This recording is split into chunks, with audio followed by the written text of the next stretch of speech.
At ngayong araw nga guys, may nag-order nga ulit kay mama ng sorbetes. Ay nako, sana all na lang talaga may order. So ayun nga guys, ngayong araw nga may nag-order nga ulit kay mama ng sorbetes. Kaya ngayong araw ihahatid ko nga ulit si mama doon sa mismong location. So ayun nga guys, lumabas na nga ako dito ng pabrika. At ako nga pala muna to, si Rodel. Mahirap lang pero may pangarap. So ayun nga guys, lumabas na nga ako ng pabrika kasi hinihintay na nga ako ni mama sa labas. Pagdating ko nga dito sa labas guys, inabutan ko na nga si mama dito. Tinatali niya na nga yung cart niya sa may sidecar ko. So ayun nga guys, ngayong araw nga may order nga ulit si mama din. Hatid ko siya ulit guys. Iba pangalan ko sa YouTube eh. Ano para mo? Ako si Rodel. Ako si Rodel. Oo, ako si Rodel. At so ayun nga guys, dito nga ipinahawak ko nga muna kay mama yung camera ko. Kasi sabi ko nga sa kanya, ikakabit ko nga muna yung payong ko. Hatid na ulit kami. Hatid na ako ng anak ko sa bayan. Order to guys.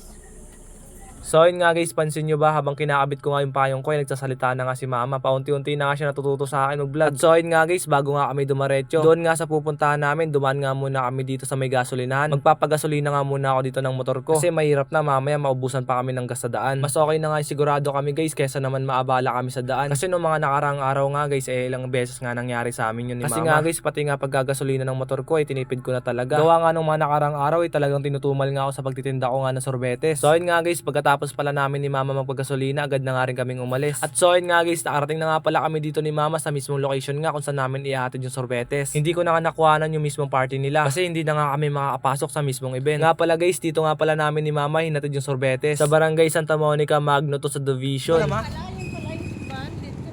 Dyan lang ba? Sayang guys, hindi ko na mabibigyan guys.